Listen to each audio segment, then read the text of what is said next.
आशा madam एक बार मेरी बात सुन लीजिए, मैं सच कह रहा हूँ, इसमें दीपक की कोई गलती नहीं है। अनिल जी, आपके बेटे को मैंने खुद रंगे हाथों पकड़ा है। इसकी वजह से मेरे स्कूल का नाम खराब हो जाता। और तुम स्कूल में घुसे कैसे? मैंने तो तुम्हें रस्टिकेट कर दिया था। मैडम क्या कर रही हैं आप? देखिए आप ठीक नहीं कर रही हैं, अब इसका भविष्य बर्बाद कर रही है। मैं भी चुप नहीं बैठूंगा। आप मेरे स्कूल में खड़े होकर मुझे ही धमकी दे रहे हैं। निकलिए यहाँ से, निकलिए यहाँ से, ऐसे जाओ।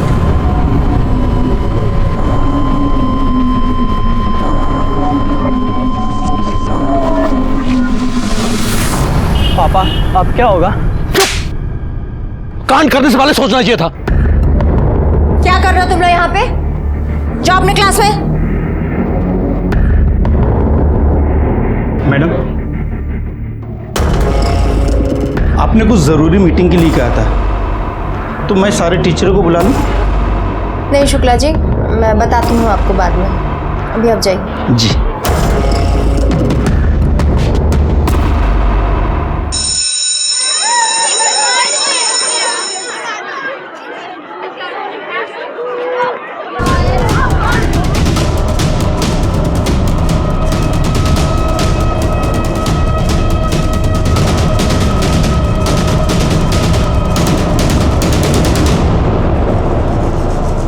नेहा दरवाजा खोलो।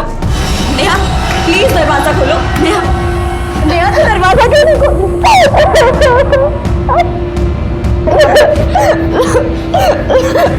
क्या हुआ? दीदी मुझे बहुत डर लग रहा है। पहले मुझे ये बता कि तेरे साथ हुआ क्या है? किसी ने कुछ कहा है तुझे?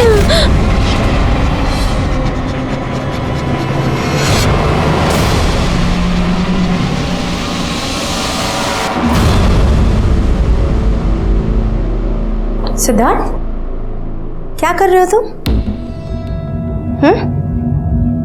कुछ पूछ रही हूँ तुमसे, क्या कर रहे हो तुम इस समय? तुम्हारा दिमाग खराब है क्या? हाँ? रोज दुकान बंद करके घर चले आते हो दोपहर में? तो आखिर रखा क्या है उस छोटी सी दुकान में?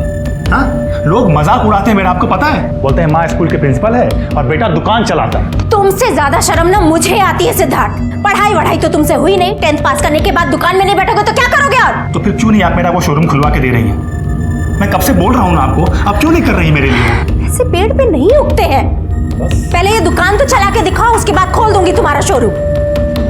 सच तो ये है माँ कि आप मेरे लिए वो शोरूम खुलवाना ही नहीं चाहती। न जाने किसके लिए पैसा जमा कर रही हैं और ये सिंदूर बिंदी किसके नाम के लिए लगा? सिद्धार्थ, तुम अपने काम पर ध्यान दो। आपसे कुछ बात करना ही बेकार है माँ, समझी आप? सिद्धार्थ, सिद्धार्थ,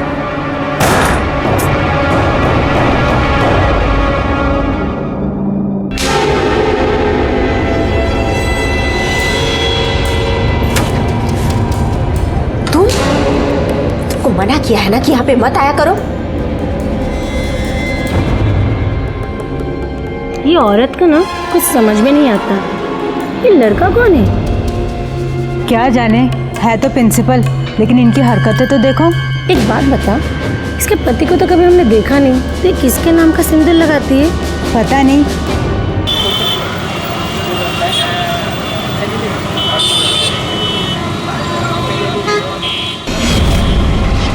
भैया ये ऐसे किनारे लगाइए तो।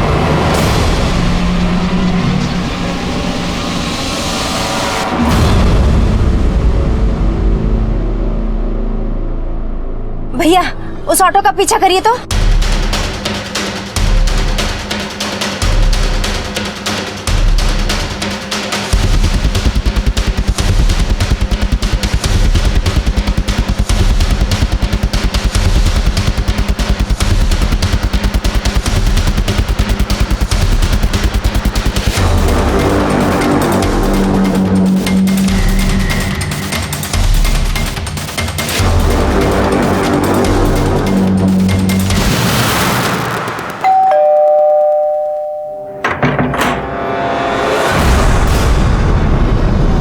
आशा तुम?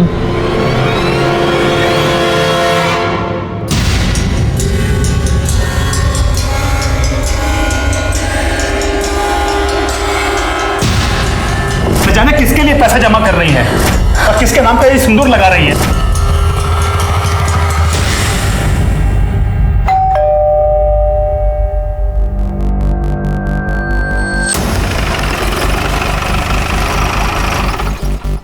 हटिए। बॉडी कहाँ है? किचन में।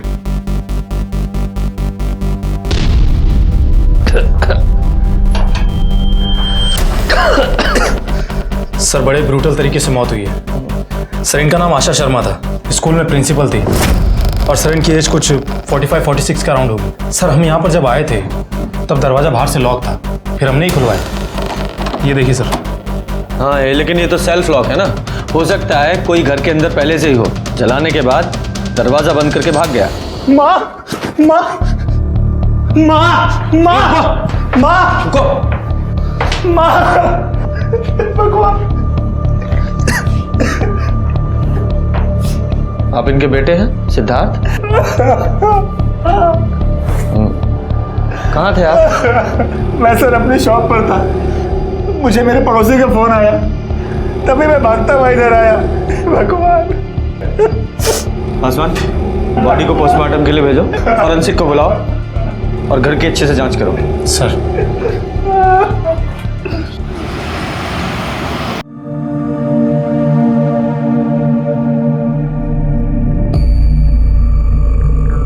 नेहा, भगवान कभी किसी के साथ कुछ गलत नहीं होने देता। उसे अपने किए की सजा मिल चुकी है और हाँ, अब तुझे डरने की कोई जरूरत नहीं है।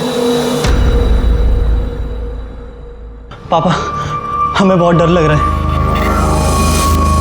देख बेटा, तू डर मत, कुछ नहीं होगा, बस तू अपना मुंह मत खोलना, किसी को कुछ पता नहीं चलेगा। अरे भाई, अरे तुम सोए हुए थे जब हम वहां से निकले। हाँ ठीक है सर वो, अरे जन्मदिन के आशीर्वाद दे रहे हैं ना तुमको, इससे बड़ा गिफ्ट और क्या चाहिए? शाम को मिलके केक काटेंगे, ठीक है? चल।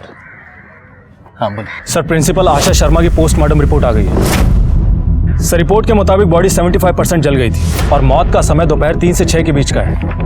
और सर आपका शक सही था, फॉरेंसिक वालों को आशा शर्मा के हाथ और पैर पर नायलॉन की रस्सी के ट्रेसेस मिले। हाँ, इसका मतलब पहले उन्हें बांधा गया होगा, फिर जला गया होगा। लेकिन सर कोई प्रिंसिपल को इतने ब्रूटल तरीके से क्यों मारना चाहेगा? वही पता लगाना है। एक काम करो, आशा जी के कॉल डिटेल्स निकालो और उनके बेटे सिद्धार्थ से मिलते हैं। ठीक है, चलो निकलो। जाओ।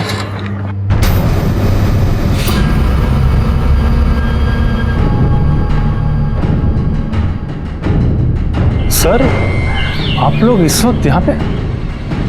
हमें तुमसे जरूरी बात करनी है। अंदर बैठ के बात करते हैं। तुम्हारी माँ किसी हादसे में नहीं मरी थी, उनका खून हुआ है। क्या? खून? सर लेकिन उनका खून कौन कर सकता है? ये तो तुम बताओगे ना। हम कैसे बताएंगे सर, हमको तो कुछ पता ही नहीं कि उनका खून भी हुआ था। अच्छा, उनकी किसी से कोई दुश्मनी थी या कोई लड़ाई हुई थी? सर माँ की कभी किसी के साथ कोई दुश्मनी नहीं थी। हाँ लेकिन अभी कुछ दिन पहले उनके स्कूल में एक स्टूडेंट के फादर के साथ उनका झगड़ा हुआ था। सर मेरी दुकान ठीक स्कूल के सामने ही है, इसलिए मैंने ये सब कुछ देखा था। क्या हुआ था दोनों के बीच? सर प्रॉब्लम का तो पता नहीं, लेकिन वो अनिल अपने बेटे को लेकर के हमारे घर पे भी आया था माँ से मिलने के लिए। बोले कितना पैसा चाहिए मैं ला के दूंगा, लेकिन नाटक बंद कीजिए अपना। क्या हो रहा है यहाँ पर? अरे होना क्या है? तुम्हारी माँ का दिमाग खराब हो गया है। अरे छोटी सी बात का पतंगड़ बना रही है। जबान के बात करिए पहले आप। सिद्धार्थ, तुम बीच में मत बोलो। कौन है ये आदमी? निकलो। देखिए निकलिए बाहर। ठीक नहीं कर रही आप। बाहर निकलिए। मैं अपने बच्चे का भविष्य बर्बाद नहीं होने दूंगा। देखिए आप ठीक नहीं कर रही मैडम, मैं अपने बच्चे का भविष्य बर्बाद नहीं होने दूंगा, मैं छोड़ूंगा नहीं, देख लीजिएगा। लेकिन एग्जैक्टली हुआ क्या था? सर एग्जैक्ट प्रॉब्लम तो मुझे नहीं पता, लेकिन शायद वो माँ को रिश्वत देने की कोशिश कर रहा था और माँ ने वो पैसे लेने से मना कर दिया, तो उसके बाद माँ ने हमें भी कुछ नहीं बताया। सर तुम भी ना बस अपना ख्याल नहीं रखती हो, नहीं क्या करना चाहिए ना, पता चला गया। हाँ। पापा वो पुलिस आई है। क्या? जा अंदर जा, दरवाजा खोलो। जी अनिल जी से बात करनी है हमें, आपसे और आपके बेटे से आशा जी के बारे में बात करनी है। सर बड़ा दुख हुआ उनके बारे में सुनकर, लेकिन सर मुझे तो विश्वास ही नहीं हो रहा है कि इस हादसे में उनकी मौत हो गई। उनकी मौत हादसे में नहीं हुई, किसी ने उनका खून किया है। क्या? खून? क्यों, आपको नहीं पता? सर मुझे तो वही पता है जो सब लोगों को पता है। ठीक है, मुद्दे पर आते हैं। आपका आशा जी के साथ झगड़ा चल रहा था ना, और आप धमकी देने उनके घर भी गए थे। कहीं आपने अपनी धमकी को कुछ ज्यादा ही सीरियसली तो नहीं ले लिया और आपने ही आशा जी को? नहीं सर, माना कि हमारे बीच में थोड़ी प्रॉब्लम थी, लेकिन सर बात इतनी बड़ी भी नहीं थी। तो फिर क्या बात थी? वो सर, मेरा बेटा पढ़ने में बहुत अच्छा है, लेकिन आशा मैडम कह रही थी कि इसकी अटेंडेंस कम है, इसलिए एग्जाम में नहीं बैठ सकता। तो सर मेरे बेटे का साल खराब हो जाता, इसलिए मैंने उनसे बहुत रिक्वेस्ट की। तो फिर वो कहने लगी कि एग्जाम में तभी बैठ सकता है जब मैं उन्हें 2 लाख रुपए दूंगा। बस सर इसी बात पे थोड़ी हमारी आपस में बातचीत हुई थी सर, बहस हुई थी। बेटा कहाँ है आपका? सो रहा है सर। कितने साल की उम्र है? 16 साल का। इतना छोटा भी नहीं है, और वैसे भी उसकी कुंभकर्ण की नींद नहीं है जो उठ नहीं सकता। जाइए, बुलाइए।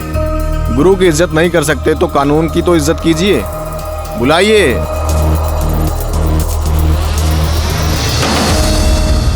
दीपक जी? क्या हुआ था बेटा? वही जो पापा ने बोला। क्या बोला पापा ने? सर मैंने बोला ना सर, इसकी अटेंडेंस थोड़ी कम थी, इसलिए आशा मैडम बोल रही थी कि इसे एग्जाम में नहीं बैठने देंगी। वो हमसे पैसे मांग रही थी। कमाल है, लोग बाग अपने बच्चों को दूसरों के सामने बोलने के लिए प्रोत्साहित करते हैं और आप अपने बच्चों को बोलने ही नहीं दे रहे हैं। खैर, कल 3 से 6 के बीच आप कहाँ थे? मैं अपने घर पे था। क्यों, दफ्तर नहीं गए? जी नहीं। हमारी नजर आप पर और आपके बेटे पर रहेगी। शहर छोड़कर जाने के बारे में सोचना भी नहीं। ये क्या हुआ है? गर्म पानी गिरने से जल गया। जल गया? सर ये आशा जी तो बड़ी अजीब ही औरत थी, बच्चों को एग्जाम में बैठने देने के लिए पैसे मांग रही थी। मामला कुछ और ही लग रहा है। इन लोगों की कॉल डिटेल से पता करो कि कल ये लोग 3 से 6 के बीच में कहाँ थे, और ये भी पता करो कि इन लोगों ने कोई हाल फिलहाल में नायलॉन की रस्सी खरीदी थी क्या। आशा जी के घर पे जाओ, उनके आस पड़ोस में पता लगाओ कि उन्होंने उनके घर में किसी को आते जाते देखा था या कोई अजीब बात नोटिस की थी। और हाँ, उनके स्कूल में भी पूछताछ करो। नहीं सर, आशा मैम की तो किसी से कोई अनबन नहीं थी। इनफैक्ट वो तो बहुत ही अच्छे नेचर की थी, सबसे घुल मिल के रहती थी। कोई भी ऐसा दिन नहीं था जब वो स्कूल ना आए। लेकिन सर एक बात है, जिस दिन उनकी मौत हुई उस दिन वो स्कूल नहीं आई थी। सर आशा मैम सिंदूर बिंदी लगाती थी, लेकिन किसी ने उनके पति को नहीं देखा अभी तक। और सर हाँ, एक बात और, उनके घर पे एक मुस्लिम लड़का आता है हमेशा। पता नहीं वो लड़का कौन है। सर दीपक के पिता अनिल के घर के बाहर तो ऐसी कोई दुकान नहीं है जहां से नायलॉन की रस्सी मिल सके। सर अनिल और उसकी पत्नी कॉल रिकॉर्ड्स। सर जिस दिन आशा जी की मौत हुई थी उस दिन दोपहर को 3 से 6 के बीच में अनिल के मोबाइल की लोकेशन उसके घर की ही है। हो सकता है मिसलीड करने के लिए अनिल ने अपना फोन घर पे ही छोड़ दिया हो सकता है सर। और हाँ सर, हमने आशा जी के स्कूल में जाकर भी पता किया है। सर कुछ तो हुआ था। सर एक टीचर का कहना है कि आशा जी ने सारे टीचर्स को अर्जेंटली बुलाया था कुछ बात करने के लिए, मीटिंग करने के लिए। फिर उसके बाद में आशा जी ने मीटिंग कैंसिल कर दी। आपने कुछ जरूरी मीटिंग के लिए कहा था, तो मैं सारे टीचरों को बुला लूं? नहीं शुक्ला जी, मैं बताती हूँ आपको बाद में। अच्छा, आशा जी के आस पड़ोस से कुछ पता चला? हाँ सर। सर आशा जी अधिकतर बात तो किसी से करती नहीं थी, लेकिन पड़ोसियों का कहना है कि आशा जी के घर पर एक मुस्लिम लड़का आया करता था। एक बात और सर आशा जी सिंदूर बिंदी लगाती जरूर थी, लेकिन पड़ोसियों का कहना है कि आज तक उन्होंने उसके पति को देखा नहीं। हो सकता है कहीं बाहर काम करते हो, लेकिन अभी तक आए क्यों नहीं? सर वो 5 साल पहले ही हमें छोड़कर चले गए, लेकिन मेरी माँ अब तक उनके नाम का सिंदूर लगाती थी। कहीं इन सब में उनका हाथ तो नहीं है? पता नहीं सर, हम तो उनके टच में बिल्कुल नहीं थे। हमें कुछ नहीं पता कि इसमें उनका हाथ है भी कि नहीं। कहाँ है वो अभी, कुछ पता? ये भी नहीं पता सर, और उन्हें ढूंढना इतना मुश्किल काम भी नहीं था। गवर्नमेंट जॉब में है, बिजली विभाग में है, लेकिन हमने कभी उनकी खबर लेने की कोशिश ही नहीं की। माँ ने ही कहा था कि जब वो खुद घर छोड़कर गए हैं तो उनके पीछे जाकर क्या फायदा। नाम क्या है उनका? मदन शर्मा। अच्छा, तुम्हारे घर एक मुस्लिम लड़का आता है, वो कौन है? वो मेरा छोटा भाई है सर, अनुराग। मुस्लिम लड़का अनुराग तुम्हारा भाई, क्या माजरा है ये?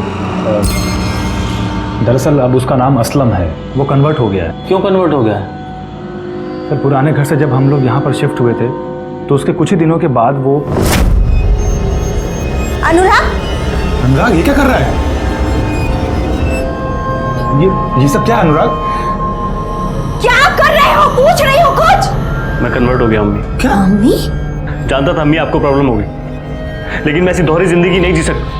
अनुराग मेरी बात सुनो। अनुराग माँ एक मिनट। अनुराग देख मेरी बात सुन। उसके बाद वो चला गया, फिर कभी कभी वो घर पर आता था और ये सब माँ को बिल्कुल ही पसंद नहीं था। और कौन कौन है घर में तुम्हारे?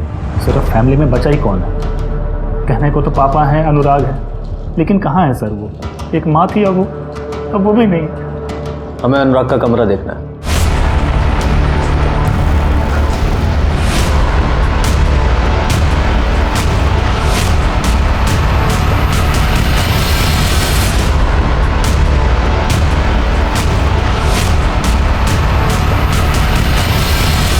क्या मियाँ, ये किताबें, तुम्हारा ये हुलिया, क्या है ये सब? सर हमें पढ़ने का बेहद शौक है। भाई पढ़ने का शौक तो हमें भी बहुत है। वेद पुराण से लेकर बाइबल, कुरान सब हमने पढ़ा है। ये किताबें ये तो किसी जिहादी ऑर्गेनाइजेशन की लग रही हैं। कहीं ज्वाइन करने का इरादा तो नहीं है? नहीं सर, हमारा ऐसा कोई मंसूबा नहीं है किसी भी ऑर्गेनाइजेशन को ज्वाइन करने का। हम तो बस ऐसे ही पढ़ रहे थे। अच्छा एक बात बताओ, पर ये कन्वर्ट क्यों हो गए तुम? सर ये सब हमने उनके कहने पर किया। मैं कुछ भी कर सकता हूँ। ठीक है, तो फिर तुम्हें कन्वर्ट होना होगा। प्यार के नाम ये भी सही। भाभी जान, मैं मेरे नुसरत के लिए कुछ भी कर सकता हूँ। सर हम नुसरत से बेपनाह इश्क करते हैं। अच्छा, और तुम्हारा ये बेपनाह इश्क तुम्हारी माँ को मंजूर नहीं था, इसलिए तुमने उन्हें मार दिया? नहीं सर, हमारे अम्मी का मानना ना मानना ये उनका पर्सनल डिसीजन था। हम अपने टर्म्स पे रह रहे थे, उनकी रजामंदी की जरूरत नहीं थी। हम उनसे बीच बीच में मिलने जाते थे, उनकी मौत से एक दिन पहले भी गए थे, मगर अपनी अम्मी के दिल में अपने लिए प्यार नहीं जगा पाए। सर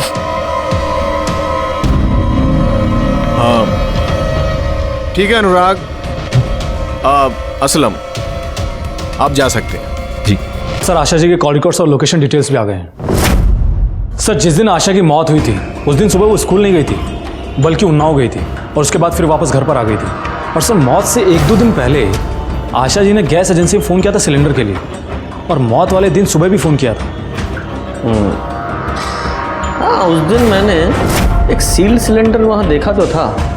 पता करो वो डिलीवरी बॉय कौन था जिसने सिलेंडर डिलीवर किया था, और ये भी पता करो कि आशा जी उन्नाव किस लिए गई थी। जी सर।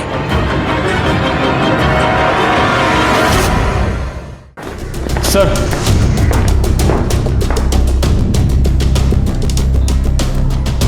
सर इसने ही आशा शर्मा के घर पर गैस सिलेंडर डिलीवर किया था। नाम क्या तुम्हारा? सोनू माझी है साहब।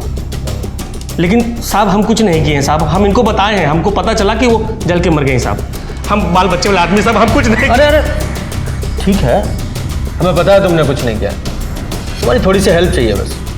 12 अप्रैल को जब तुमने आशा जी के यहाँ गैस सिलेंडर डिलीवर किया था, क्या इनमें से कोई वहाँ मौजूद था? नहीं साहब, ये नहीं थी, वो तो 25-30 साल की लड़की थी साहब। अच्छा स्केच बनवा सकते हो? हाँ अरे फोटो? हाँ नहीं साहब, इतना अच्छे से देखे तो नहीं थे, ठीक से याद नहीं आ रहा है, लेकिन अगर एक बार देख लेना सामने से तो झट से पहचान लेंगे। ठीक है तुम जाओ, और हाँ जाने से पहले नाम नंबर लिखा के जाना, जरूरत पड़ी तो दोबारा बुलाएंगे तुम्हें। साहब इस सब 10 दिन में हो जाएगा ना साहब? क्यों, अभी तो दशहरा भी नहीं है। रामलीला में पार्ट लिया है क्या तुमने? नहीं साहब, क्या है ना कि हमारा कंफर्म टिकट हुआ है दरभंगा का, हम छुट्टी में जा रहे हैं बिहार। सुनो तुम भी जाओ। हाँ सर, ये आशा की फैमिली में तो सारे मेल्स ही हैं, उसके दोनों बेटे सिद्धार्थ और वो दूसरा अनुराग जो कन्वर्ट हुआ है, और आशा जी का पति मदन। फिर ये 25 से 30 साल वाली लड़की कौन हो सकती है?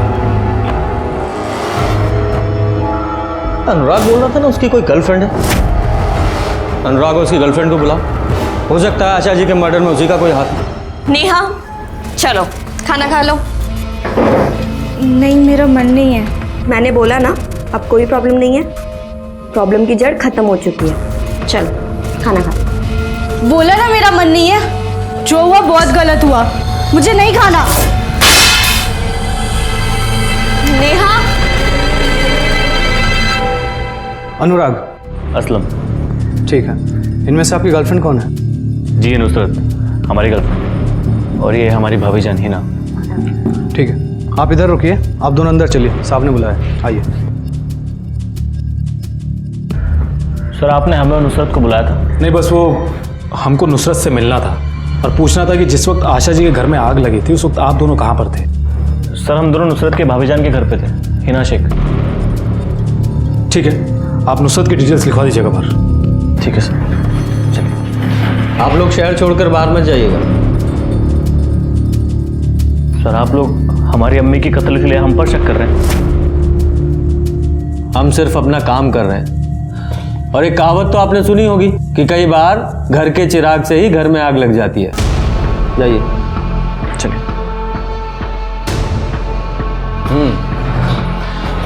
क्यों माँ जी, यही लड़की थी ना? हाँ साहब, कुछ कुछ तो वैसी ही थी। कुछ कुछ क्या मतलब है? ये थी या नहीं थी? अब क्या है ना साहब, ठीक से याद नहीं आ रहा है। ठीक है, जाओ तो। क्या है साहब कि ड्यूटी छोड़ के आना पड़ता है और बहुत खर्चा होता है साहब, तो भाड़ा वाड़ा मिल जाता तो बहुत मेहरबानी होती साहब। हाँ जी सर। विजय,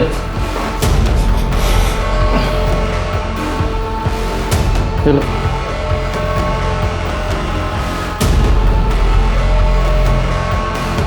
विजय, इस अनुराग और नुसरत पे नजर रखो और इन दोनों की कॉल डिटेल्स भी निकालो। जी सर।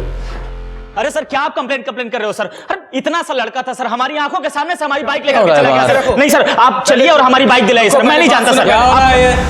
क्यों शोर मचा रहे हो? सर, इसकी बाइक चोरी हो गई है और पिछले कुछ दिनों से इस एरिया में काफी बाइक चोरी हुई हैं।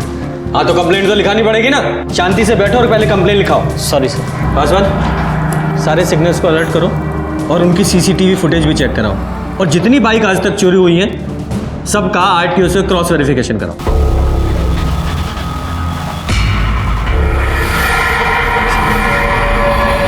आप अपने लॉयर से बात कीजिए, मुझसे नहीं। सर अनुराग और नुसरत के कॉल रिकॉर्ड्स के हिसाब से वो दोनों सच बोल रहे हैं। सर उन दोनों के मोबाइल की लास्ट लोकेशन नुसरत की भाभी हिना के घर के पास की है।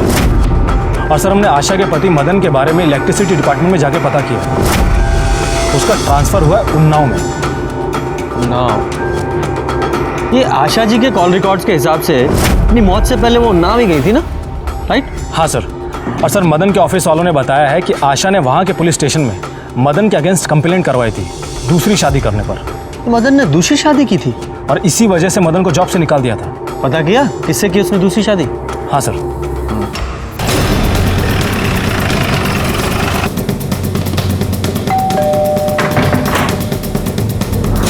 मदन जी है? नहीं, वो तो नहीं है। कहीं अंदर तो नहीं है? सर आप चाहे तो अंदर देख सकते हैं, वो नहीं है। कहाँ गए? पता नहीं। आप उनकी पत्नी हैं या ऐसे ही साथ में रह रही हैं? सर ये आप क्या कह रहे हैं? उनकी पत्नी आशा शर्मा ने उनके खिलाफ कंप्लेन लिखवाई थी? जी, मेरे सख्त नेचर की वजह से मैं अपना घर नहीं बचा पाई, लेकिन वजह तो ये थी नहीं मदन। वजह ये थी कि तुम इस औरत के लिए मुझे छोड़कर आ गए। ऐसा नहीं है, ऐसा नहीं है। ये बच्चा तुम्हारा है? कितने साल का? 6 साल का है। और 5 साल पहले तुमने मुझसे ये कहा कि तुम्हारा दम घुटता है उस घर में।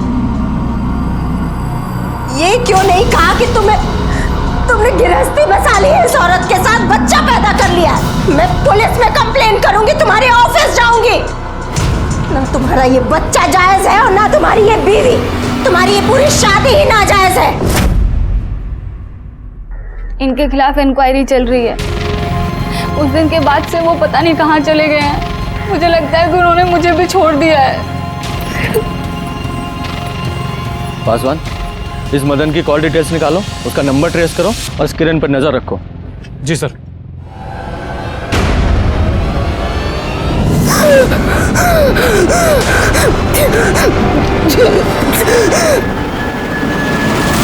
सर, मदन का फोन उस दिन से ही स्विच ऑफ है जिस दिन आशा शर्मा की मौत हुई थी, और उसके फोन की लास्ट लोकेशन भी आशा के घर के एरिया की ही है, और वो भी उस वक्त की जिस वक्त आशा को जलाया गया था।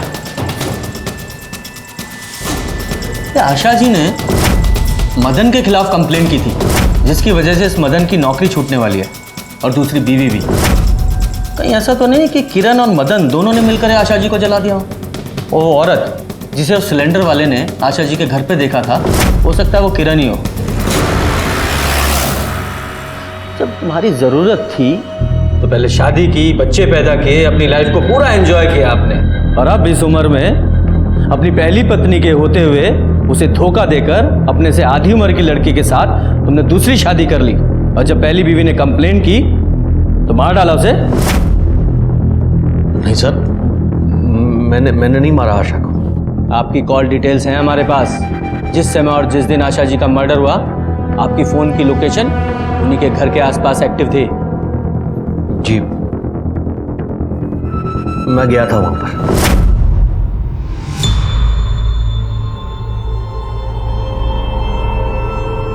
भाई साहब एक मिनट, ये इतनी भीड़, ये पुलिस, क्या हुआ यहाँ पर? मैडम यहाँ आशा शर्मा रहती थी, जल के मर गई। मैंने अपना फोन स्विच ऑफ किया और मैं वहां से निकल गया सर। झूठ बोल रहे हैं आप। आपने गुस्से में आशा जी का कत्ल किया, और यही नहीं, आपकी वो दूसरी पत्नी किरण, वो भी इसमें शामिल है। किरण का इससे दूर दूर तक कुछ लेना देना नहीं है सर। वो तो पता चल ही जाएगा। माँ जी, ये मदन जी हैं, आशा जी के पति, और ये हैं मदन जी की दूसरी पत्नी किरण जी। अब ये बताओ, आशा जी के यहाँ जब तुमने गैस सिलेंडर डिलीवर किया था, ये वहां थी?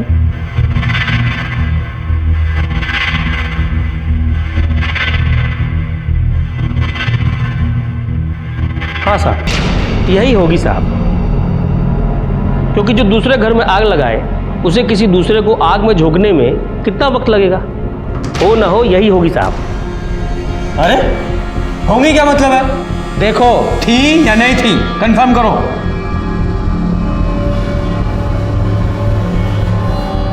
साहब लग तो वही रही हैं, लेकिन पक्के तौर पे कह नहीं सकते। यही हो सकती है साहब, और कौन करेगा? पांडे, लेके जाओ इसे। जाओ। पासवान। सर,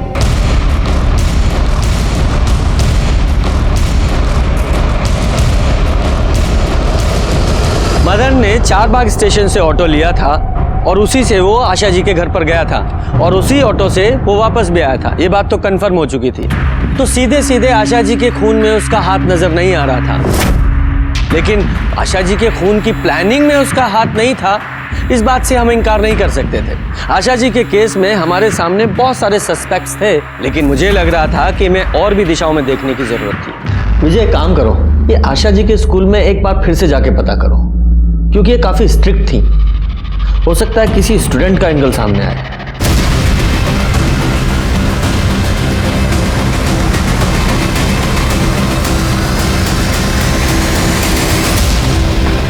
सर, स्कूल से 3 स्टूडेंट्स को निकाला गया था, नेहा, अनिकेत और दीपक को। हाँ, लेकिन दीपक के फादर ने तो कहा था कि आशा जी ने सिर्फ एग्जाम देने से रोका था। आशा मैडम कह रही थी कि इसकी अटेंडेंस कम है, इसलिए एग्जाम में नहीं बैठ सकता। इसे अनिकेत का पता क्या? हाँ सर, हम अनिकेत के घर पर गए थे, लेकिन उसके घर पे ताला लगा हुआ था। चलो तो फिर नेहा से मिलके आते हैं।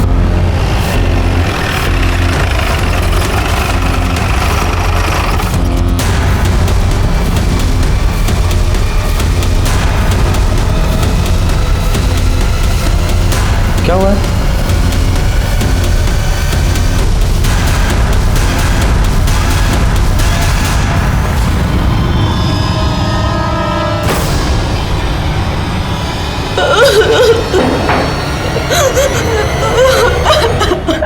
आप? नहीं ईशा, निया मेरी छोटी बहन थी।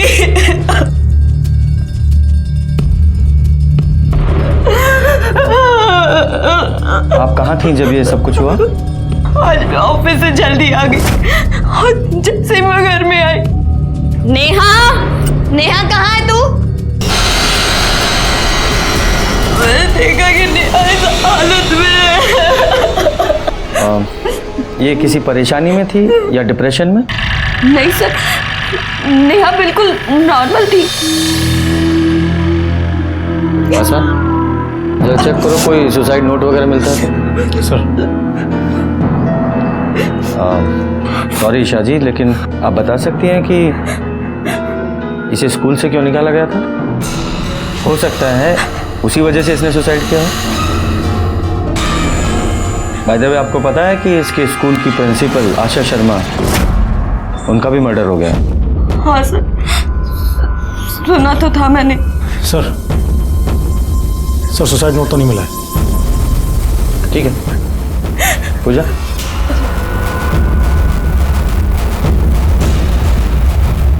पासवान बॉडी को पोस्टमार्टम के लिए भेजो और पता करो कि ये नेहा, दीपक और अनिकेत, इनमें कोई कनेक्शन है क्या? सर नेहा की पोस्टमार्टम रिपोर्ट आ गई है।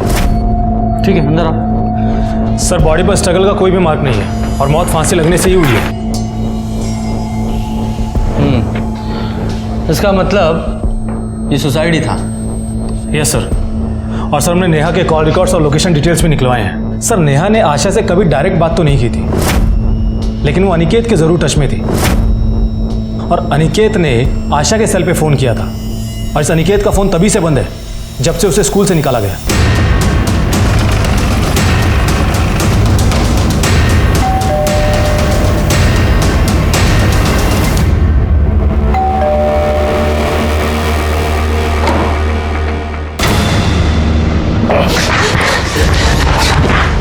कहाँ भाग रहे हैं? ले चलो।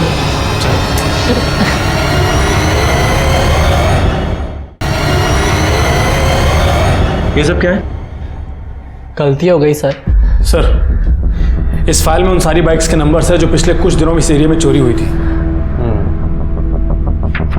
इतनी छोटी उम्र में बाइक चोरी करते? नहीं सर, वो आशा मैडम को पैसे देने थे। वो मेरी प्रिंसिपल है। प्रिंसिपल हैं? हाँ, उन्होंने ही मुझे कहा था 2 लाख रुपए लाने के लिए। मेरे पास तो इतने पैसे थे नहीं सर, इसलिए चोरी की हुई बाइक को बेचकर मुझे पैसे देने पड़े। पैसे क्यों मांगी थी उन्होंने? कुछ गलती हो गई थी सर, और मैम ने कहा कि अगर पैसे नहीं दिए तो स्कूल से एक्सपेल कर देंगी। तो पैसे देने तुम उन्हें ऊपर जाते थे? मतलब आशा जी का मर्डर हो गया है। क्या मर्डर? सर मुझे पता भी नहीं, मेरा फ़ोन बंद था और सिद्धार्थ भैया भी इतने दिनों से पैसे लेने आए, उन्होंने मुझे कुछ नहीं बताया। सिद्धार्थ? जी, मैडम का बेटा। उन्होंने ही मुझसे कहा था कि मैम को पैसों की ज़रूरत है और अगर मैंने उन्हें पैसे दे दिए तो मुझे माफ़ कर देंगे। ये बाइक चुराने का आइडिया भी सिद्धार्थ भैया का ही था। क्या सर बकवास कर रहा है ये? सर ये झूठ बोल रहा है, मैंने इससे कोई पैसे वैसे नहीं लिए। क्या सबूत है तुम्हारे पास? अरे रिकॉर्डिंग है इसके पास में तुम्हारी, सुनो जरा रिकॉर्डिंग। हाँ सिद्धार्थ भैया, मैंने मेरे माँ से बात कर ली है, लेकिन तुम्हारी मैम मान ही नहीं रही है। उनको 2 लाख रुपया किसी भी हालत में चाहिए। लेकिन इतने पैसे मेरे पास नहीं है। एक काम कर, बाइक चोरी कर और उन्हें बेच। सर हम मानते हैं कि हमने इससे पैसे मांगे थे। वो दरअसल हम अपने उस छोटे से दुकान से खुश नहीं थे, हम कुछ बड़ा करना चाहते थे सर, इसीलिए हमने इससे पैसे लिए थे। तुमने ही तो अपनी माँ को नहीं मारा? नहीं सर, अरे ये क्या कर रहे हैं आप? हमने अपनी माँ को नहीं मारा है सर, वो तो हम बस इसकी मजबूरी का फायदा उठा रहे थे और कुछ नहीं। मजबूरी? क्या मजबूरी थी तुम्हारी?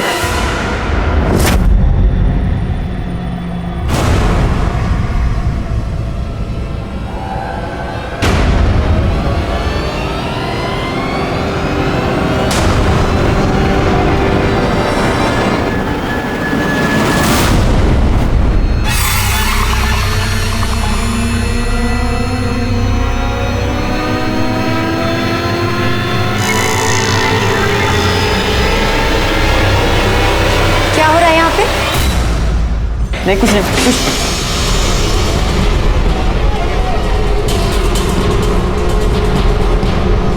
ये सब करने आते हो तुम लोग स्कूल में? हाँ, डिस्गस्टिंग। और नेहा तुम, पढ़ाई में तो तुम्हारा मन लगता नहीं है, यही सब करने आती हो तुम ना? तुम खुद अपना वीडियो बनवा रही थी?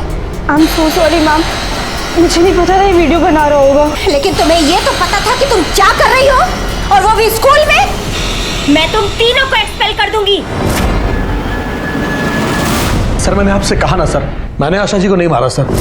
सर मैं डर जरूर गया था, इसीलिए तो मैं बार बार आशा मैडम से रिक्वेस्ट कर रहा था। वो मोबाइल कहाँ है जिससे आपके बेटे ने वो वीडियो बनाई थी? सर आशा मैडम ने वो मोबाइल लॉकर में रख दिया था, तो मैंने पीयून को पैसे खिलाकर उसे निकलवाया, वरना मेरा बेटा फंस जाता सर। लाइए मोबाइल लीजिए वो। लेकिन सर मैंने वो वीडियो डिलीट कर दिया उसमें से। उस डिलीट वीडियो को कैसे रिकवर करना है हमें अच्छी तरह से पता है। लाइए मोबाइल दीजिए।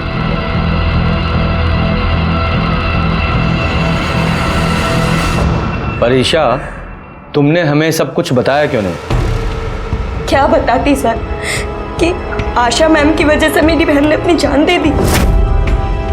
उनकी मौत के बाद भी मेरी बहन डरी हुई थी कि पुलिस इन्वेस्टिगेशन में उसका वो सेक्स वीडियो कहीं मिल ना जाए। कहीं सबसे गुस्से में आकर तुमने ही तो कुछ नहीं कर दिया? अगर मुझे मारना ही होता तो उस अनिकेत को मारती, जिसने मेरी बहन का वो वीडियो बनाने के लिए दीपक से कहा। अरे मेरी बहन तो अनिकेत से सच्चा प्यार करती थी, धोखा उस अनिकेत ने दिया है, मेरी बहन ने नहीं। सर इस सिलेंडर वाले ने तो परेशान कर रखा है, जब देखो फरमाइश करता रहता है, ये खाना है वो खाना है। जब ये खाना खा ले इसे अंदर बुला लेना। सर हमारे पास इतने सारे सस्पेक्ट्स हैं और सबके पास आशा जी को मारने का मोटिव भी है। लेकिन सर मांझी तो कह रहा है कि कोई 25 से 30 साल की लड़की थी। हाँ, लेकिन आशा जी को हाथ पैर बांधकर जलाया गया था, और ये काम कोई अकेली लड़की नहीं कर सकती। हो ना हो कोई दूसरा भी था। सर खाली बिरयानी कैसी थी? ठीक ही थी साहब, थोड़ा तीखा कम था। क्या है कि हमको तीखा बहुत पसंद है। अब इन सबको ध्यान से देखो और देखकर बताओ, जिस दिन तुमने आशा जी के घर में सिलेंडर डिलीवर किया था वहां इनमें से कौन सी लड़की मौजूद थी?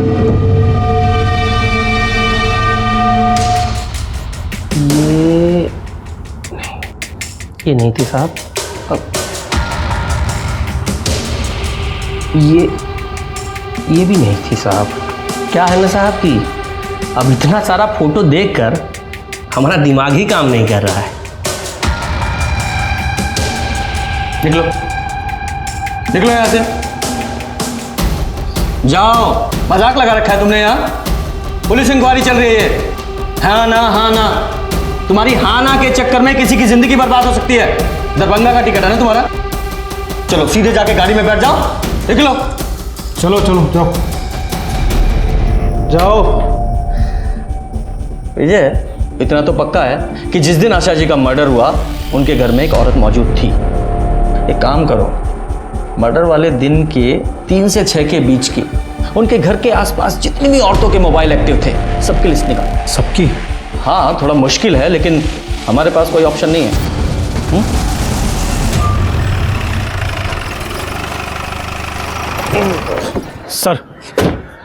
सर जिस दिन आशा शर्मा की मौत हुई थी उस दिन दोपहर 3 से 6 के बीच में करीब 314 औरतों के फोन एक्टिव थे उस एरिया में। Very good. अच्छा एक काम और करो, इन सारे नंबर्स को अपने सस्पेक्ट के कॉल रिकॉर्ड से मिलाकर देखो कौन किसके कांटेक्ट में था।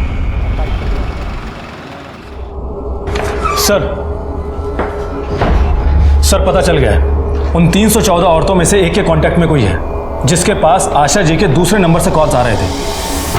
सर हमने पता किया है, वो नंबर तो आशा जी यूज ही नहीं करती थी और ना ही वो नंबर उन्होंने खरीदा था। सर आशा जी के मर्डर वाले दिन वो नंबर आधे घंटे के लिए आशा जी घर के पास में एक्टिव था। लेकिन हाँ सर, आशा जी के असली मोबाइल की लोकेशन उनके घर की ही थी। इसका मतलब आशा जी के नाम पर किसने एक और सिम खरीदा।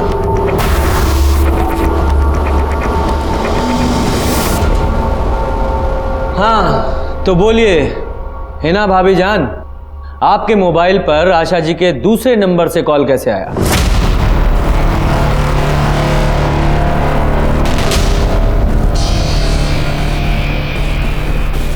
बोलिए।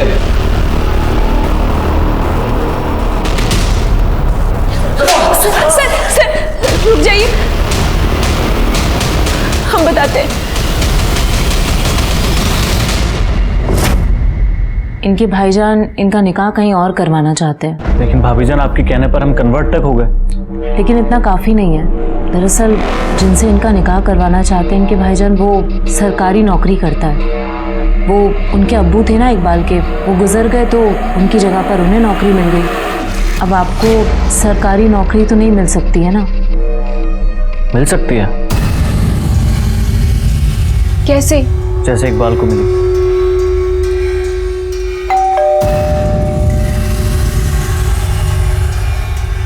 तुम? अम्मी, हमें आपसे कुछ बात करनी है।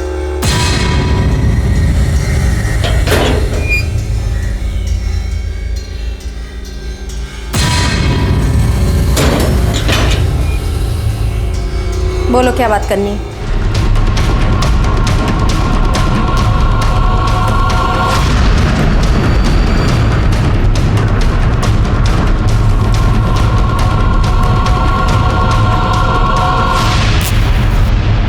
सर मेरी क्वालिफिकेशन अच्छी है, मुझे उनके नाम पर अच्छी नौकरी मिल जाती। मुझे बस उनकी सरकारी नौकरी चाहिए थी सर। मेरी अम्मी से कोई दुश्मनी नहीं थी।